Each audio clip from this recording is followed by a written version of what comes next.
I didn't post an event like I said I was going to.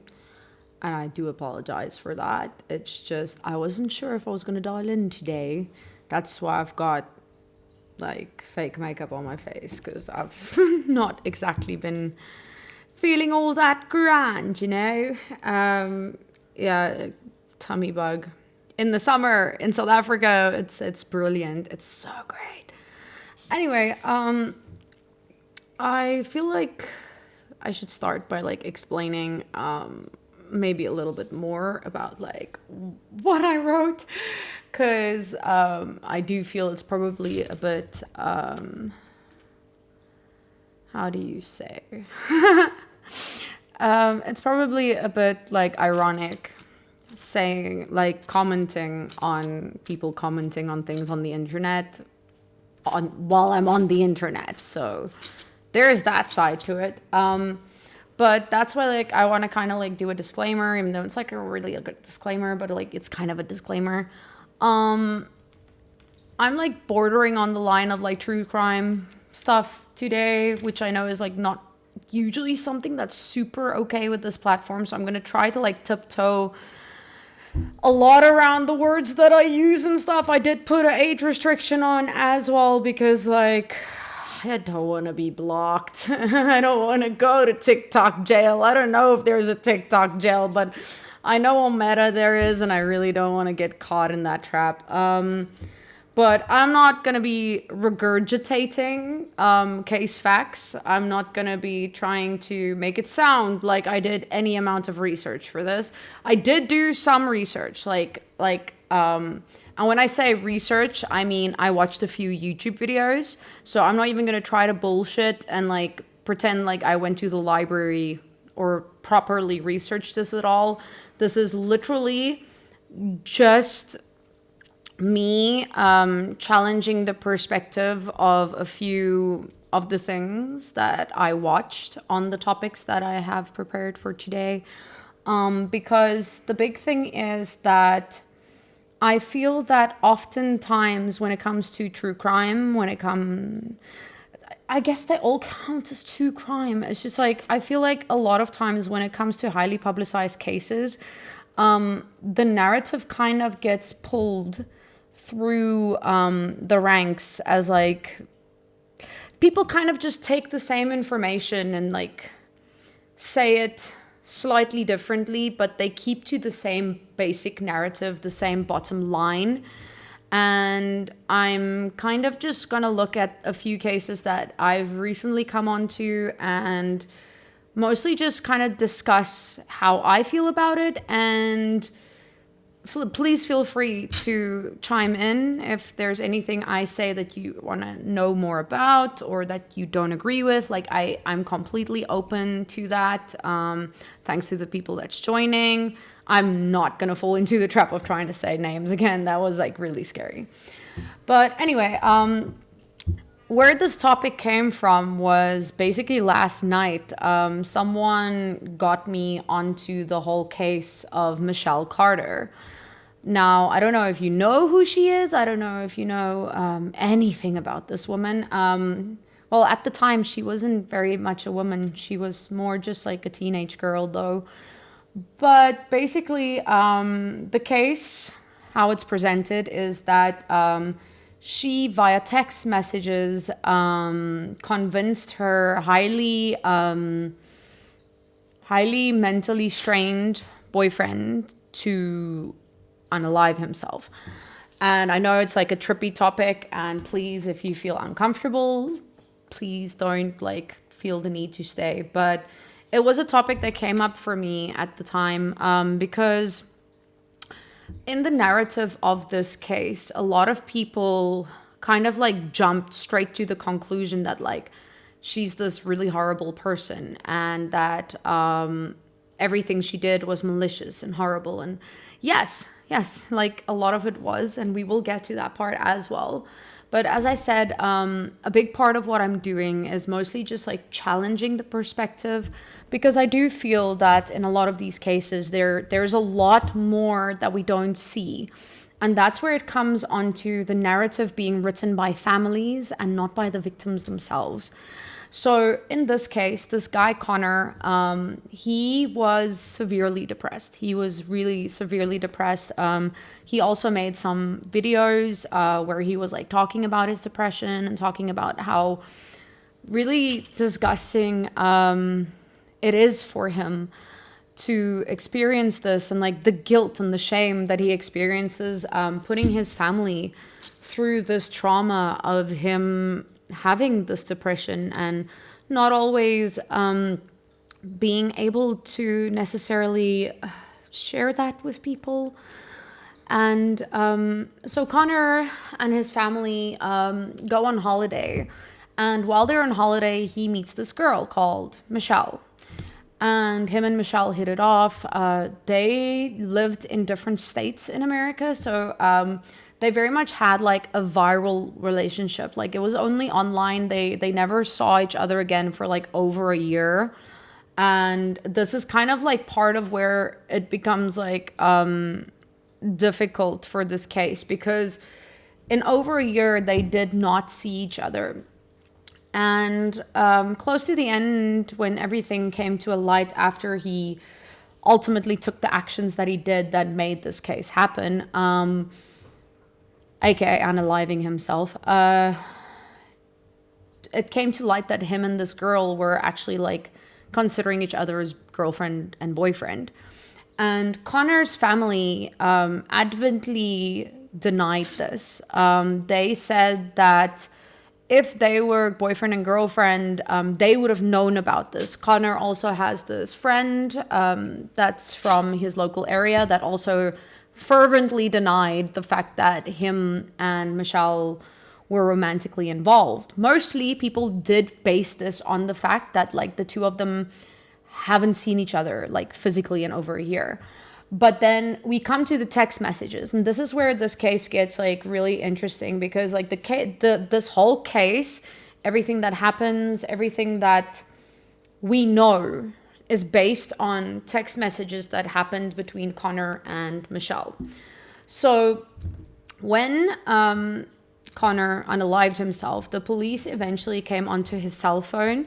And then they found these messages from Michelle for like the 11 days, his last 11 days.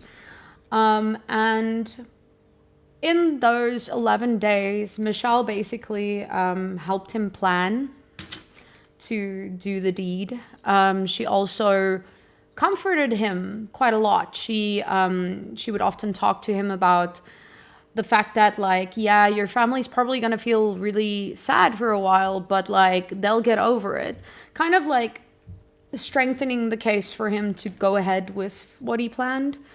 And this is where it gets like a little bit contentious for me, because a lot of people are saying that she shouldn't have done that. But the thing is, she was a 17-year-old girl. She also had a ED. I don't know how to say it on TikTok without like getting banned. But yeah, she also had like her own mental struggles. And she was a 17-year-old little girl. And she had this boyfriend. And yes, again, the family said that they were not boyfriend and girlfriend. But the texts that they do not read out loud often, which like some of them do get mentioned in the documentary that I watched. It was the documentary on this case done by 48 Hours. I really like watching documentaries on this YouTube channel, mostly for the fact that they don't make any statements. They ask a lot of questions. So it kind of gives you the chance to think about what it is you would decide based on the evidence provided to you. And in the text messages of before this 11 days, her and Connor does actually often tell each other how much they love each other. And there were times when he was talking about his depression and the fact that he wants to unalive himself and that he doesn't see a future for himself. And then she would talk to him and be like, why don't you just go back into therapy? Or like just trying to build him up, really. But then they focus a lot on the last 11 days. And I don't disagree with the judgment that came. I don't disagree with how people feel about, especially the last day. big parts of that. Like, I get why people feel the way that they do, but the people telling the story are also the family that didn't know what was going on in his life. Because Connor had attempted this before. He did try to do this before because of his situation at home, because of the fact that he was always feeling guilty. He was always feeling like he wasn't good enough, that he wasn't measuring up to the expectations of those around him. And I feel like even in his videos, he explains how like this is still very much a feeling that he has. Like, a lot of the reason that he gives for feeling like he should stay alive was based on things like, I should be so grateful because I have a great mom, and like I have all these opportunities, and I have a great life, and like all these kinds of things. And it was just so sad to see, maybe because like I've had a similar struggle in my life with this, but it was so sad for me to see that this guy was just like going through this struggle where it's like he feels so alone and he feels so broken, and the only reason he's hanging on to life is because of the guilt that's already the reason he's feeling sad.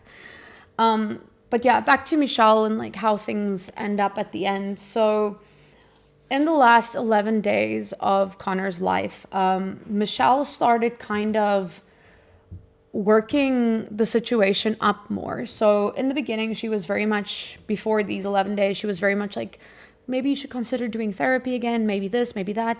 And the thing is, there was a lot of phone calls between the two of them that we don't know what was said. We don't know. And even in the documentaries that I've found, you never hear Michelle's voice. You do see the version of Connor's story that the family is trying to tell, but you don't necessarily see Connor's side of the story either, because he made several videos about his mental health struggles, and they only regurgitate the same video that they show the same like kind of like snippets of this video for. So it's really difficult for me to comment on it, because again, I do believe what she did was wrong. I don't want you to misunderstand me there. I do believe what she did was wrong. And I do believe that, because at the end she did get arrested for manslaughter, and she ended up she was sentenced to 15 months. She only served 13 months, got off the last 2 for good behavior, like that kind of thing. And it's just like a lot of people are so angry because in the last 11 days she did kind of ramp things up to a fever pitch. She was like kind of like telling him the whole time, like, you should just do it. You shouldn't ask questions. You should just focus on getting the action done and like whatever. But the thing is, again, like, I can't, maybe it's just because like I have this bloody autism that like makes me incapable of black or white thinking. I don't know. But like, it's like, I don't understand how this girl that was so kind and loving towards him for over a year, how she just like suddenly in 11 days like ramped up to this fever pitch. And there was psychiatrists, but like everybody kind of dismisses the opinion of the psychiatrist, which is very frustrating to me, because the psychiatrist offers the theory, because she'd gone on a new SSRI medication, and he was of the impression that the SSRI had caused her to feel some kind of intoxication. But then obviously for the defense, they also brought in their own psychiatrist, and this psychiatrist was like, oh no, but you can't feel that way on SSRIs. And my thing is, yes, you can, because the thing is, a lot of times with the medication, doctors are experimenting. They're looking at how you react to things. They're looking at, there's so many factors, but like the thing is, everything with mental health falls on a sliding scale when it comes to diagnosing someone, when it comes to treating someone. It's all kind of a hit or miss game. And I personally have been on too high a dose of an SSRI, and it also made me quite volatile and unpredictable. So I kind of feel that there is a valid debate for this being the fact.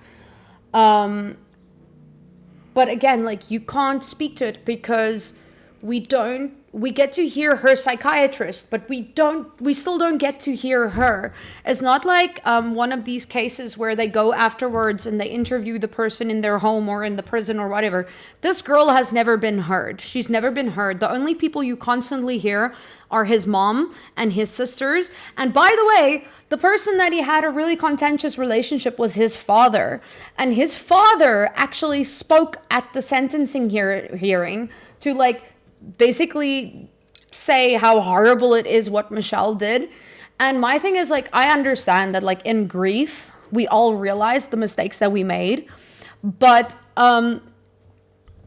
it's just like, how do you speak on a life that you didn't have any connection to? And it's the same with this friend and his mother and his sisters, like, all talking about how horrible Michelle was for what she did, but none of them even knew the scope of the friendship, as everybody likes to call it in the story.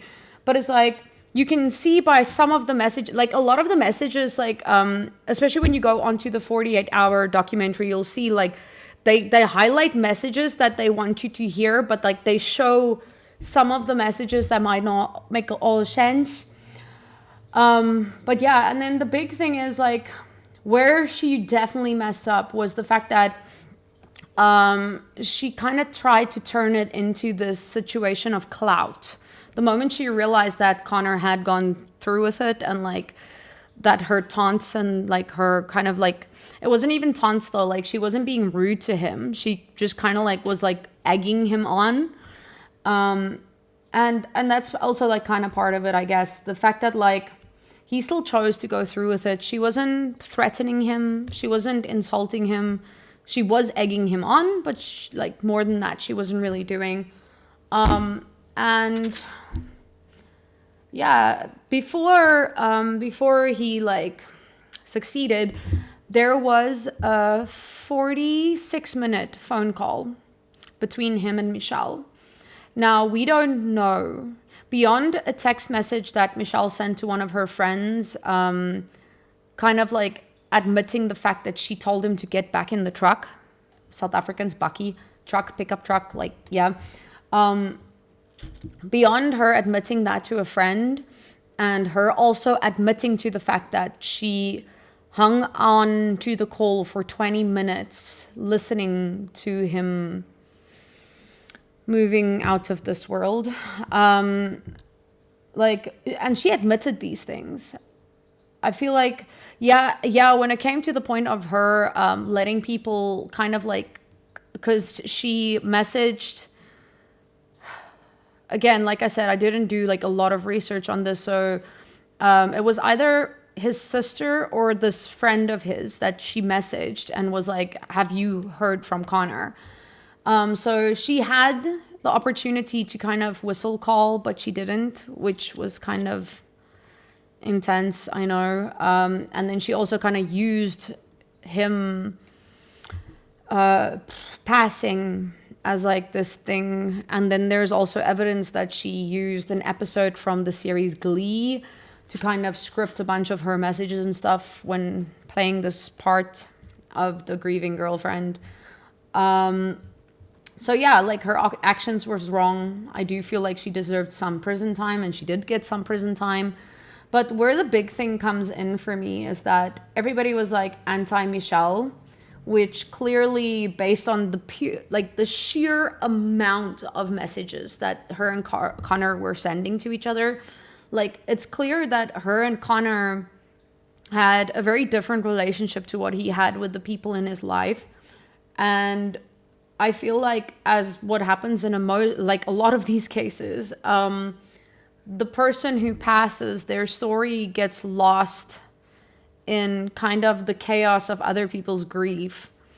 Because there's all these text messages, like, there's over a year's worth of text messages, and the only messages that they bring to life is the messages from the last 11 days of his life that were relevant to proving malicious intent in Michelle's court case. But like beyond that, the whole documentary I watched was just other people's perspective of what he was going through. Again, like there were these videos that he made. Apparently they are available on YouTube now, but highlighted videos just to like strengthen the grief, strengthen the case for the grief.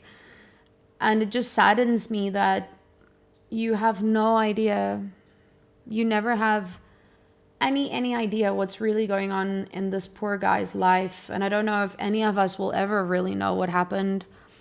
And like I said, there was this 46-minute phone call, 20 minutes that she hung on. And I just keep asking myself, like, why did she stay on the call when he was busy leaving this world? Like, it's so easy to just think about the bad things and forget about the fact that there was love there. There was a real relationship, like, between this couple of kids. And that's what they were. They were kids. And 26 minutes, she had a conversation with him where he was doubting if he wanted to go through with this. And then he ultimately decided to do that. He went through with it, and she stayed on the call until she was basically sure he was gone. Was that because she wanted to make sure that her plan had worked? Was it her plan? Or did she stay on because the reason she was so fervently fighting for him to commit to this was maybe the fact that he asked her to? Maybe he just didn't want to be alone. Maybe that's why he phoned her, so that he doesn't have to go through it alone. We don't know. And again, like, the story is being told on his behalf by people who have no idea what he really went through in his life. And it just makes me so sad, and it breaks my heart, to be honest. Maybe I'm too close to it because, like, obviously I also have my own mental struggles that I don't feel like talking about right now. But yeah. And then after Connor, I heard about this girl called Narili. She's from Venezuela. Really difficult names for me to pronounce. I'm sorry. Even the person, the documentary I watched on this, they even like pronounced her name a few different ways. But this was also like one of those cases where it starts off with this story of like how she was kind of like, her family always knew she was a party girl. She was 15 years old when this happened. And it was just the story of like how her family always knew she was this party girl. And then she meets this guy. And then shortly after this guy, this 15-year-old girl becomes best friends with this 20-year-old woman.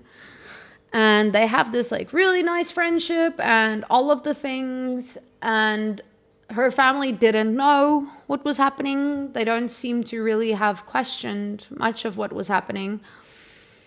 But then it comes to a head where this girl does pass forcefully from our world because of this 20-year-old woman. And had her family intervened or decided to do anything other than what they ended up doing, things might have been a bit different, but they didn't. So that's why this is something I'm able to talk to you about now. But so this girl became friends with this woman. And what she didn't know was the guy that she was dating, not really dating, it was kind of a casual thing, he was cheating with her on this other girl. And the other girl was into Santorini or Santorina. I wish I had better language skills, but like, as I said, I also don't feel very well, and it's hot, and I have a stomach thing, and it's great. Anyway, so this other woman, basically, to try and like shorten it as much as I possibly can, because like I'm not going to try to speak like an expert on this. Like I said, most of this is just like challenging the perspective of the stories that families tell versus what reality might be, and how I hate that we can never hear the story of the person and more just like the story of the people that did things to them. But basically, this friend of hers was into Santorini, which South American witchcraft, for those who haven't heard of this. And basically, she kind of like performed this ritual on her. I'm also trying to choose my words wisely because I don't want to get kicked. So she performed this ritual on this girl, which included her taking bone dust from grave sites and turning it into a powder and incorporating it into food that she then fed to this 15-year-old girl. So now, I don't know if you've ever heard of kuru before, but it's this basically like brain-eating bacteria thing. Sorry, I've got this. I hope it's not too noisy. It's this like brain-eating bacteria that you can only sustain by eating brain matter. It sounds like of dead people. It's brilliant. But yeah, so she actually ended up getting this illness because of what this girl was feeding her. But when she started becoming ill, her parents took her to the hospital, which of course they would. And then apparently the Venezuelan health system is really fudged, which apparently based on her parents' actions and statements is a lot worse than here in South Africa, because they took her to the hospital. She was fainting. She was barely compos mentis. She was not really talking. No, she wasn't talking. She was just, everything they tried to put in her body, even the smallest amount of water was just coming out. She was having these convulsions. She was just having a really, really bad time health-wise. And they went to this hospital, and there's no record of this as well, which is a bit frustrating, because like that also kind of like feeds into this problem that I have with this specific situation and the narrative of it. Because the parents say that they took her to the hospital and then there were no doctors available, and they waited for a very, very long time. And then after, they don't say how long, they ended up leaving the hospital with their sick daughter, because apparently she seemed to be getting better. And then they took her home. And ultimately, within these days, her father even uploaded this very alarming video of her. I'm not sure I can explain the contents of that on a monitored site like this, because I feel like people are probably not going to be too excited about the words of things like that. Trying to think how I'm going to tell you this without making it into a thing that's going to get me blocked. But her parents ultimately decide to upload this video to see if they can get any information on the internet of what might be happening to their daughter. And then they decided to take her to this spiritual healing center because they believed that she was cursed. Which she kind of was, but not in the spiritual sense. She was literally cursed because someone fed her.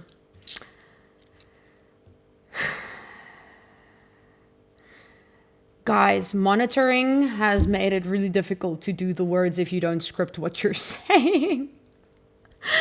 But, yeah, so this person fed her the dust of peoples who are no longer amongst our plane of existence. That's how I'm going to say that. So she was cursed. It's just, it wasn't a spiritual curse. It was very much a health curse. But they ended up taking her to this spiritual healing center where they decided to give her these moonlight spiritual baths every evening. And within a week, she caught extremely horrible, severe pneumonia. And auto translate. I got a lot of hearts. I like hearts. Lou Brown. Okay, I'm also turning on the auto translate. Apparently someone requested that.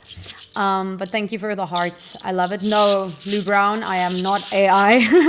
I have a filter on because I look like absolute crap because I have a stomach bug. Sorry guys, I do try to keep an eye on that, but I get distracted. And yeah, like,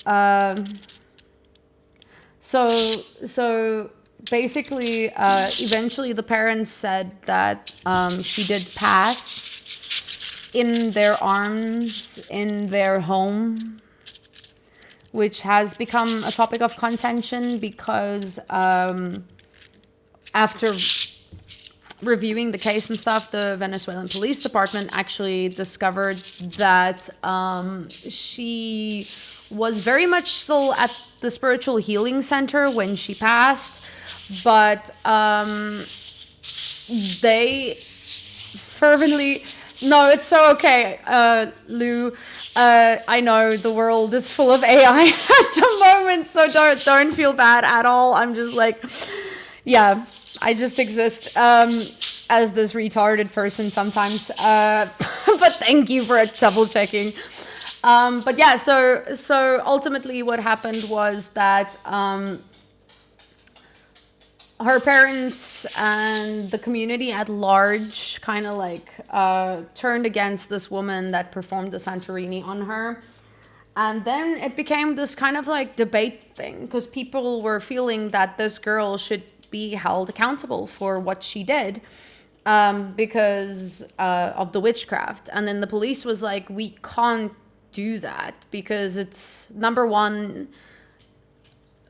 I don't want to go against what someone believes. I'm just saying what they say. But like, number one, witchcraft's not real. And number two,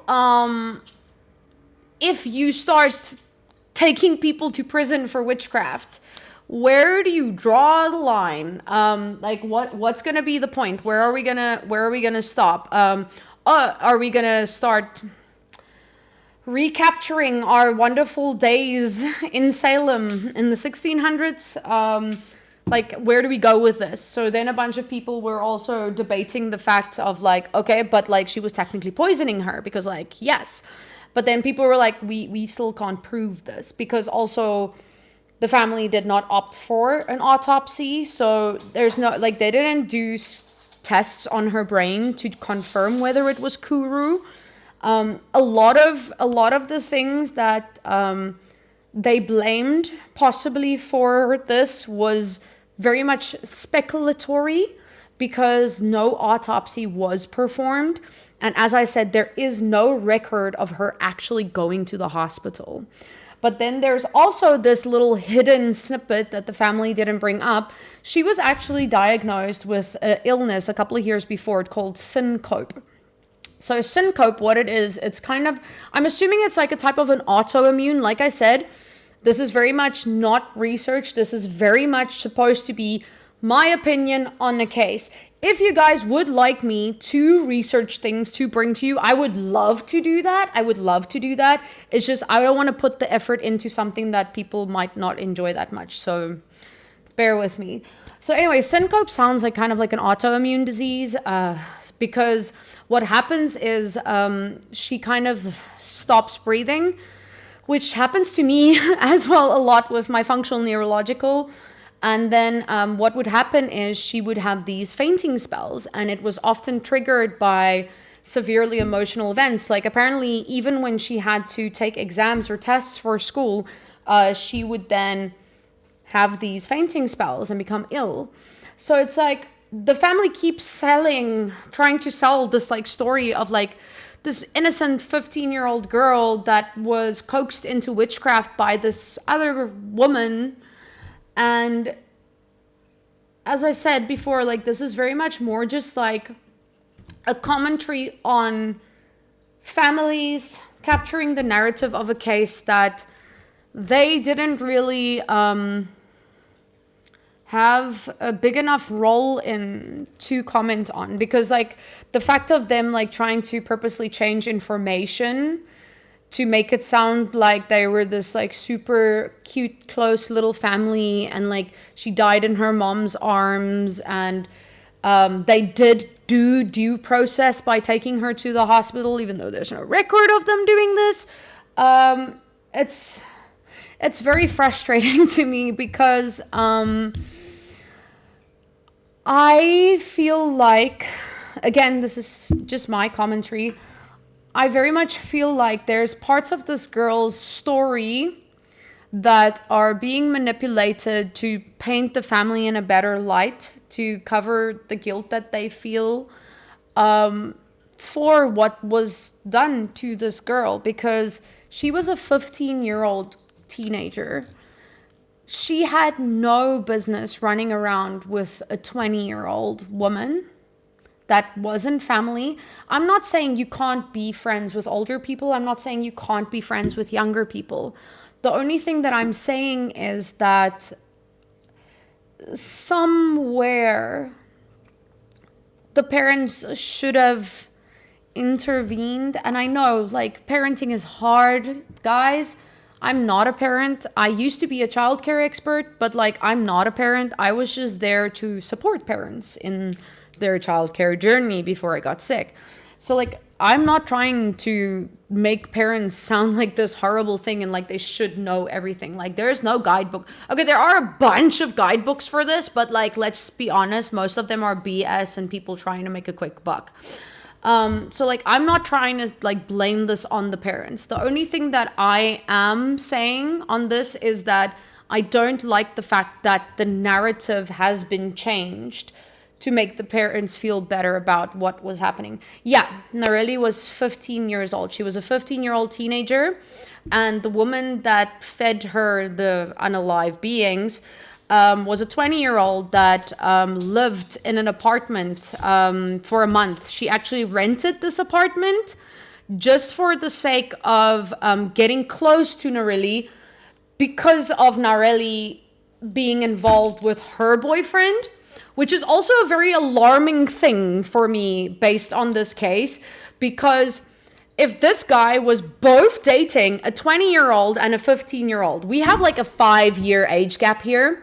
So in an ideal world, I would like this guy to be younger than the one and older than the other one, but like somewhere in the middle, because like between 20 and 15, like, yes, age of consent and stuff, but like at least like somewhere in the middle, like that would, I could like, even like over 18 feels a bit much for me because like she's 15, but I would prefer him being in the middle. But like, they don't give you any information about this guy. They don't give you his name, they don't give you his age, nothing. So I'm hoping he was on the younger side of the scale to make my brain feel better about this, but something in my gut tells me that this man was probably in his 20s. Like, I feel like he was probably outside even the higher gap of this, because this is also like again, this is not a comment on Venezuela though. Like, this is a comment on society at large. Because like, even I was 14 and dating like a 19-year-old at one point. So it happens, but yeah, it's very likely that this was just a 15-year-old little girl that got swept up into an adult world, and that ended up being the situation for her to be unalived. I do very much want to subscribe to the idea that it was Kuru, because like I said, the woman that performed the witchcraft on her did admit the fact that she did feed her unalive people. And a lot of the symptoms, especially like, because I did see the video that the father uploaded, a lot of the symptoms that she was experiencing was very much the same like symptoms that you experience on Kuru, because she was having these violent twitches. She couldn't speak, she couldn't swallow, she couldn't drink, she couldn't eat. Like, she was just not doing well at all. And in the video, it's very graphic, and it literally looks like what you would quintessentially see in movies when people are, I hope this word isn't going to get me canceled, possessed. So yeah, like, and that is very much what Kuru looks like. There is obviously this option that it could have also been the syncope. Like, it could have been that caused the initial reaction, and then because she wasn't treated by the hospital, that possibly could have exacerbated her symptoms as well. And then there is the fact that they gave her these nighttime baths at the spiritual center that caused the pneumonia, which caused the cardiac arrest that ultimately ended up unaliving her. But again, everything is very speculatory because the family did opt to not have an autopsy, which does make it very frustrating and very annoying, because especially like the whole narrative around what happened to this girl from start to finish was the story told by her parents. And then in some cases it was the Venezuelan police that was like, okay, no, but this is what we saw. In for example, the case that there's no record of her taking to the hospital that evening. And then so those were two like really kind of like tough ones, the Michelle Carter one and then Nareli. But I decided to kind of like end it on someone us millennials have grown to love over the years, even though in the beginning we thought she was very cringe. And that is the infamous Bad Baby. I am sure you have seen her on, especially because like it seems like something's happening with Dr. Phil and Oprah right now, because everybody hates them. And that's how I got onto this, by the way, because I used to love Dr. Phil. Like, I used to love Phil McGraw.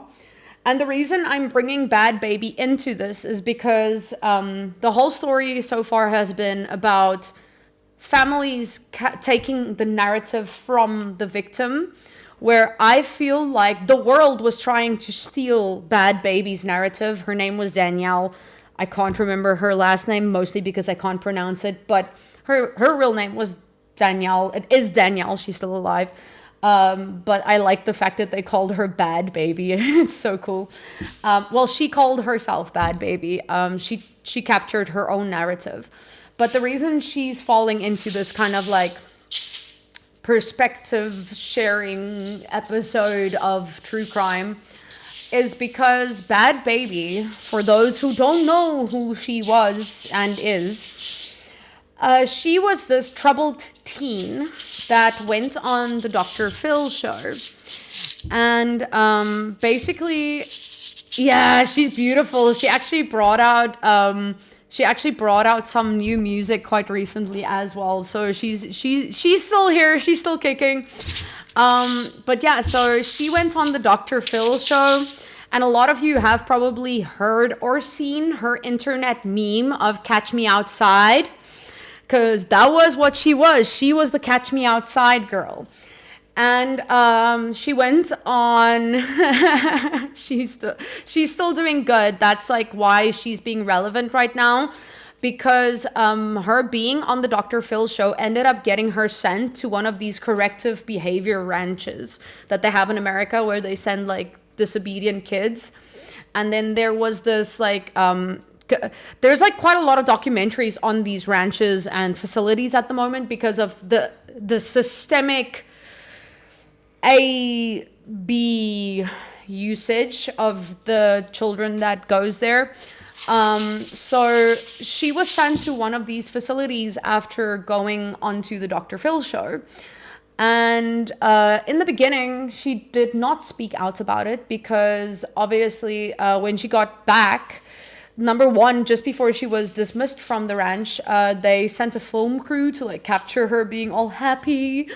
And then she actually was put onto the Dr. Phil show, where she also had to kind of like sell the story. But then ultimately what ended up happening was while she was at this ranch, Catch Me Outside became a very catchy vine. And ultimately, people started remixing it into music and stuff.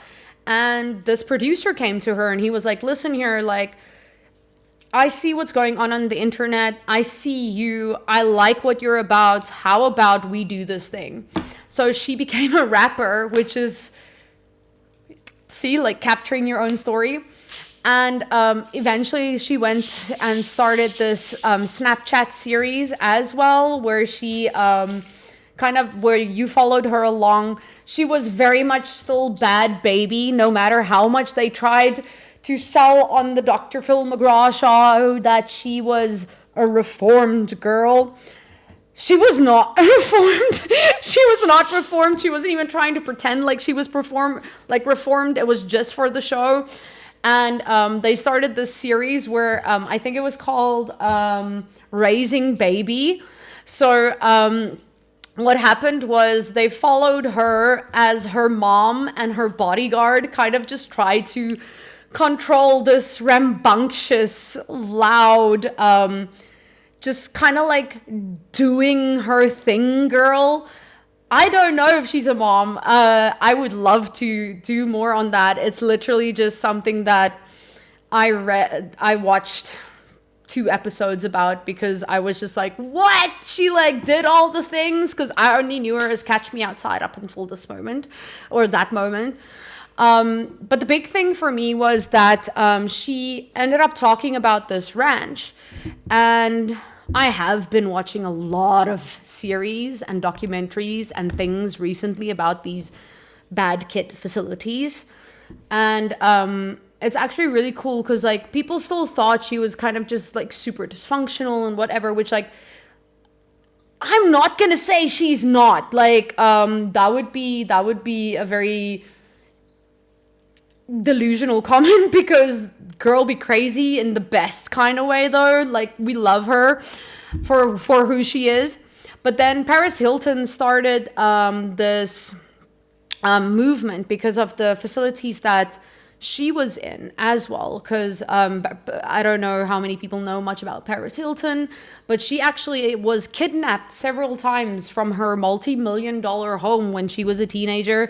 And she ended up going to 4 different facilities like this. And one of the facilities, she actually, the worst one, the last one, that's what she ended up making this movement about when she did her documentary, like taking back her life as well, after like the years of scandal and like having her corn leaked on the internet. Yeah, that was a time. I was a teenager when that happened. It was insane. But yeah, so she started this movement, and then Bad Baby started becoming part of this movement as well.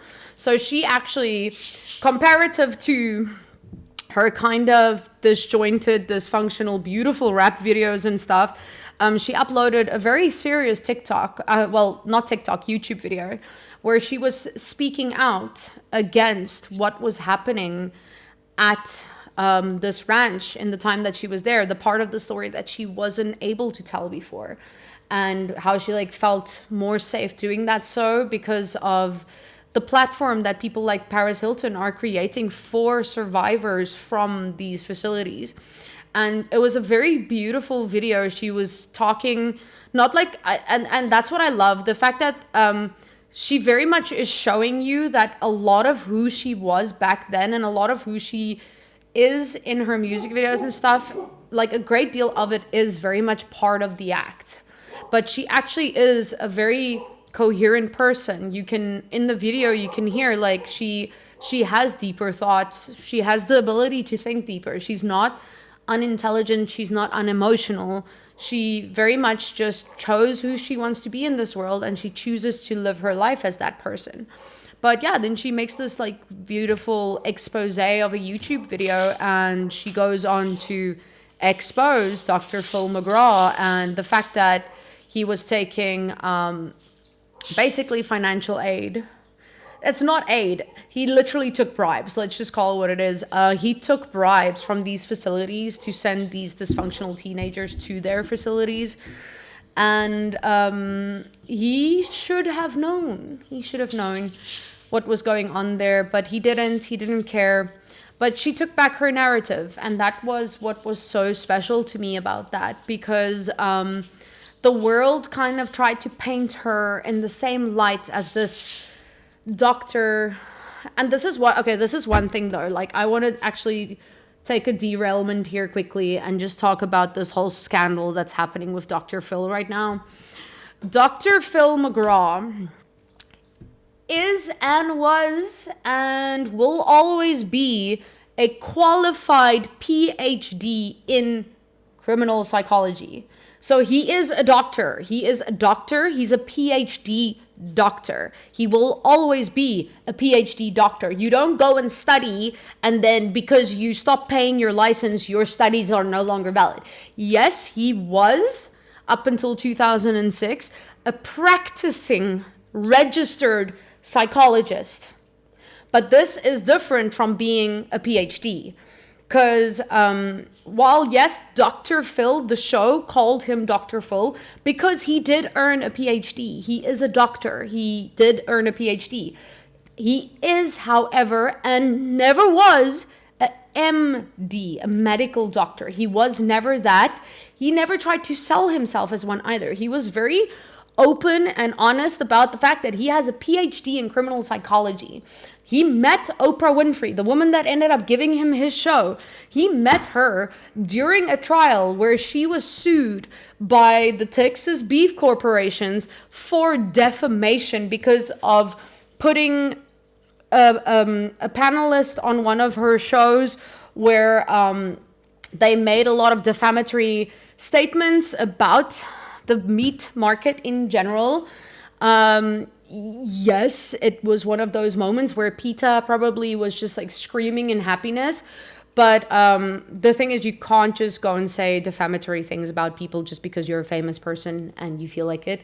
So, but that's where she met Dr. Phil, because he was working as a criminologist for lawyers at that time, kind of like building psychological profiles for people to win court cases, like reading the jury, helping with jury selection, helping with all the kinds of psychological things that you need to win a high profile case. And she became so happy with him that she ended up putting him into one of the time slots on her show, kind of like she did with Dr. Oz as well. And then ultimately she realized, like, oh wait, I have this whole production company. Let me just give this man his own show and just like make a bunch of money. So she did that. And like a lot of people now with all of the scandals coming up, they're like, oh, but he wasn't even a registered doctor and he kept calling himself a doctor. And it's like, guys, he was never a registered doctor. He was registered as a practicing psychologist.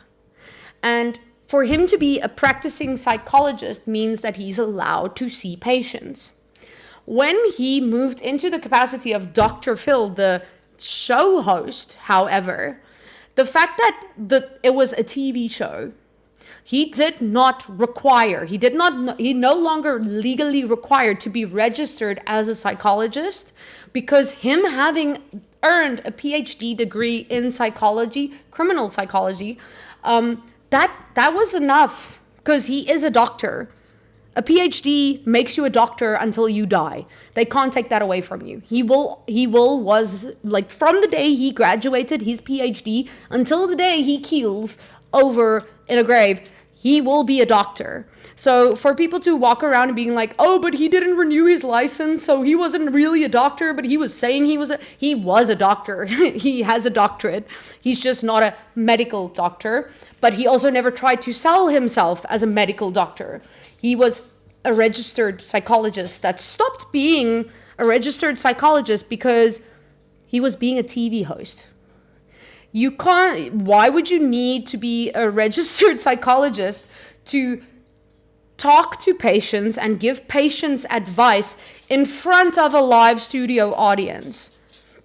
Like, the whole parameter of therapy kind of expires the moment you're doing it in front of a live studio audience.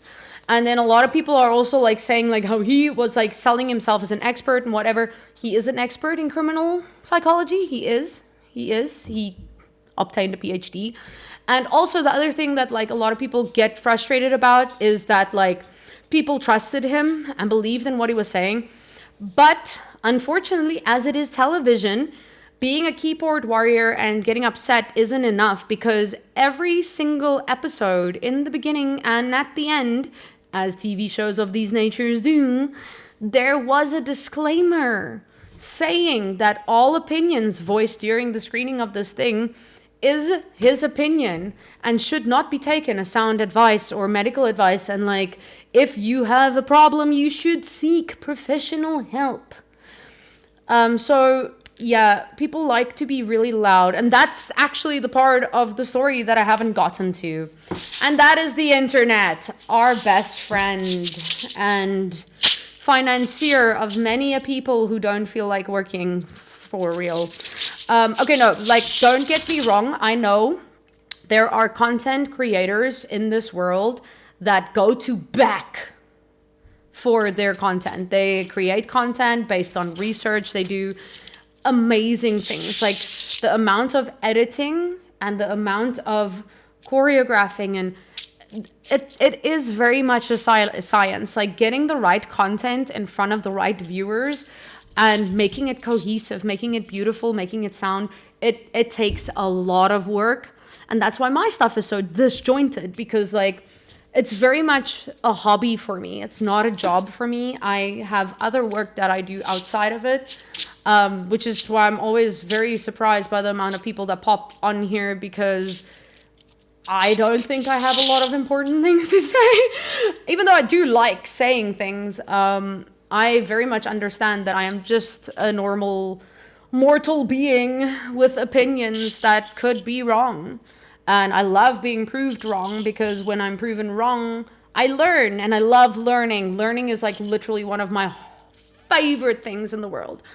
But back to our wonderful host, the internet. When it came to this whole, like all of the stories that I mentioned today, the underlying thing on all of them is the fact that people on the internet scoop up these stories. They scoop them up.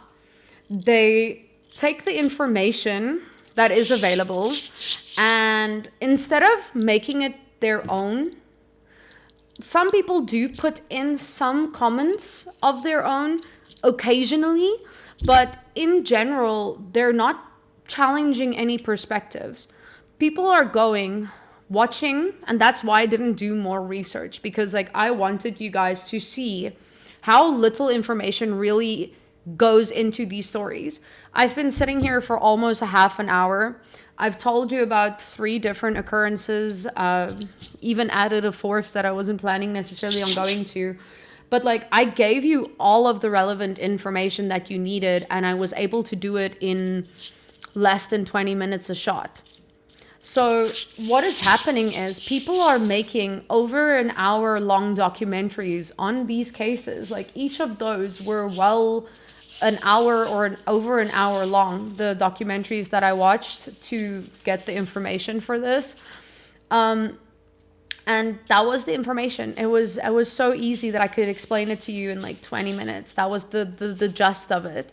And someone went and sat, and basically the whole time I watched these documentaries, beyond like the interviews they added with parents and families and like all the things, they didn't really add anything beyond what the police said in the court case.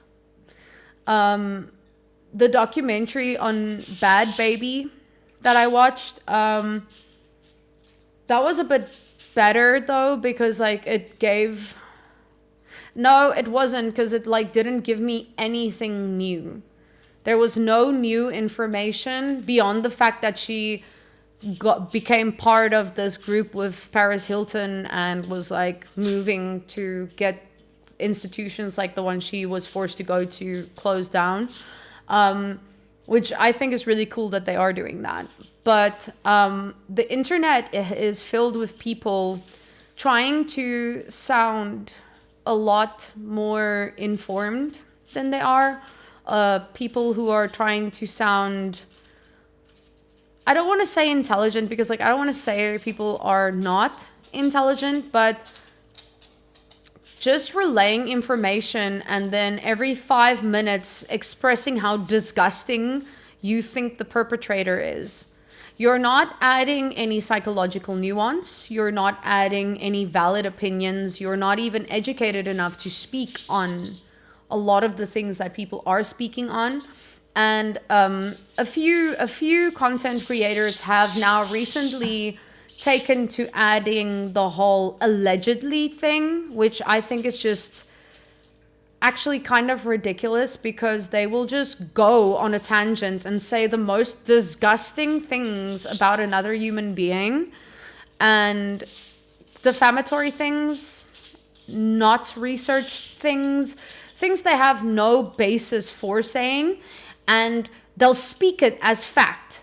And then at the end, they'll have like kind of a sarcastic face and be like, allegedly, in my opinion. And it's like, no. If it was allegedly and in your opinion, if you were not trying to bias the person watching you in any way, you would constantly be informing people that what you're saying is very much your opinion. And oh, I have just gotten a little notification, which is quite funny, to say that I have 5 minutes left, and I am apparently not a human because I can't move a little puzzle piece onto a thing. There we go. Yeah, so I have to wrap it up, but my point is, this world is crazy. And I don't think the internet needs to be regurgitating the same things over and over and over again and trying to sell them as facts. I do think that we have a responsibility to ourselves and others to constantly ask why, to constantly ask leading questions, open-ended questions, and to be okay with whatever the answer is that we might receive in return. Because a lot of times we don't like the answers. A lot of times we don't like what people have to say. We don't like where things are necessarily going. But I want to challenge you, myself, and hopefully content creators in general, just to kind of challenge your perspective. Don't just take what you see or hear at face value. Make the effort to go and ask some questions. Make the effort to ask yourself some questions about how you feel and why you feel that way. But as my little clock is running down, I'm going to try not to go too deep into this goodbye and rather try to stop it as quickly as I can. But thank you for everybody who's been here. It's been interesting doing these lives because like I never thought anybody would show up, but like people have been showing up. But yes, that's it from me. I'll add another event for next week. I'm going to try to do it every week around this time. So yeah. Thank you, interpeoples of the interwebs and interhumans and all of the things that has to do with the inter. And I will see you next time. And thank you for listening to my little rant. I hope it was slightly informative. Thank you so much, Lou Brown, for all your comments and being here with me for such a long time in this. Hopefully I'll see you next week. Guys, if you liked what you saw, like anybody else as well, please do like, follow along, share. It's been interesting for me doing this. And yes, have a solid week. And always remember, ask questions. And that's it from me. Bye.